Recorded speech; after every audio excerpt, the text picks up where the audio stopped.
Escola Marias, Mulheres e Agriculturas Urbanas. Caderno das Marias, Boas Práticas de Agricultura Urbana.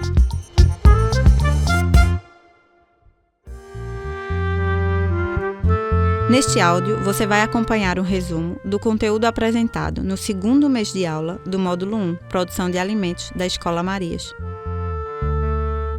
Você vai ouvir sementes, matos de comer, o que é um solo vivo.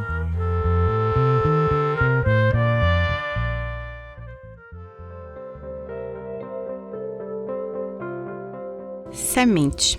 Costumamos chamar de sementes crioulas as sementes que foram criadas pela própria natureza. Essas sementes elas não passam por nenhum tratamento em laboratórios ou pela indústria. Não são geneticamente modificadas ou transgênicas. São sementes que existem na natureza e que são pegas pela ação do homem e replantadas geração após geração. É por isso que falamos que existem guardiões de sementes, que são pessoas que vêm ao longo de alguns anos da sua vida dedicando tempo a plantar, colher e guardar sementes. Essas sementes tradicionais, que são as sementes crioulas, sementes que não passaram por nenhum processo de industrialização, de mudança, de receber nenhum produto nelas. São sementes naturais. É importante que as hortas tenham autonomia com relação ao plantio dos cultivos, das variedades plantadas. Essa autonomia quer dizer não depender de dinheiro para a compra de sementes. Isso pode ser feito através da criação de um banco de sementes, ou seja, na medida em que a horta tem sementes, ela planta, depois colhe. Uma parte daquela colheita pode ser consumida, mas uma pequena parcela pode ser separada para a criação de um banco de sementes.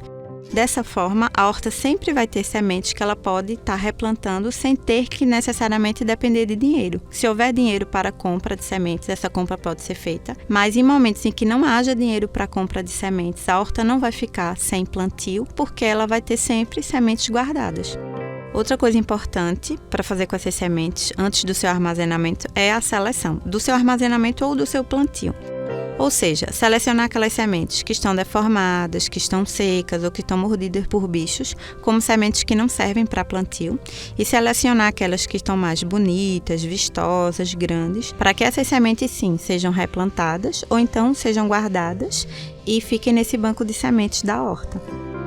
Para o armazenamento das sementes, algumas técnicas podem ser utilizadas para que essas sementes elas durem mais tempo, sem ser comida por bichos. Essas técnicas são você armazená-las junto com alho, pimenta, cravo da Índia ou mesmo cinza de fogueira. São ingredientes que, se colocados junto às sementes, vão garantir que essas sementes não sejam atacadas por bichinhos.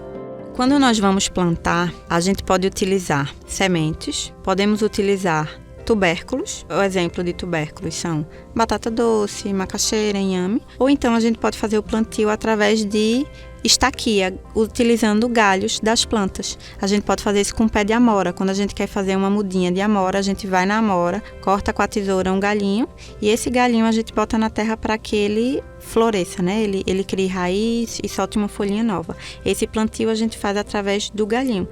Além desses, tem plantio que a gente pode fazer por rama também. O exemplo da batata doce. A gente pega a rama da batata doce, corta um pedacinho, coloca ela no chão, na partezinha ali do corpinho dela, do caule, que tiver alguma raizinha saindo, a gente bota no chão e aquela rama vai virar uma nova planta.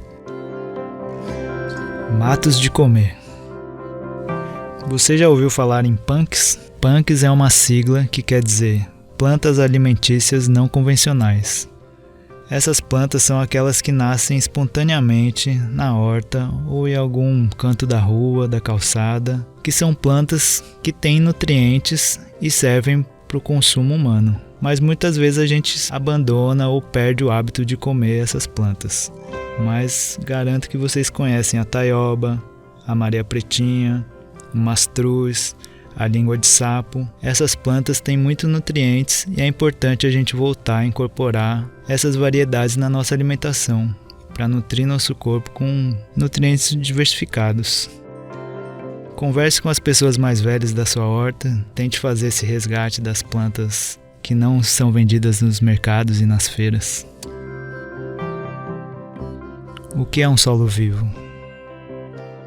Um solo vivo é uma terra que tem ar, água, animais, fungos, todos esses organismos juntos trabalhando em prol da vida. Para a gente garantir que esses animais estejam na terra, a gente precisa alimentar essa terra. E como a gente alimenta essa terra? Colocando a famosa cobertura de solo, aquele material triturado que a gente sempre coloca por cima dos canteiros. Com a decomposição desse material, os organismos presentes no solo vão se alimentando dessa matéria orgânica e vão fechando esse ciclo. Eles se alimentam, vão produzir humus, vão cavar os túneis por dentro da terra. Esses túneis que as minhocas e os emboás fazem vai permitir que quando chova ou quando a gente rega a horta, a água consiga infiltrar no solo. Não vai ser aquela água que bate no canteiro e vai-se embora. A água vai conseguir entrar até chegar nas raízes das plantas, que é onde a gente quer que ela chegue.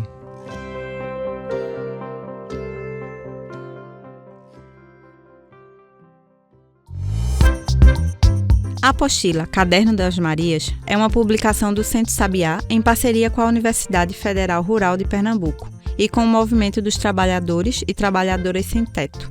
Lançada em 2024, faz parte do material didático da Escola Marias, Mulheres e Agriculturas Urbanas para o Módulo 1, Produção de Alimentos.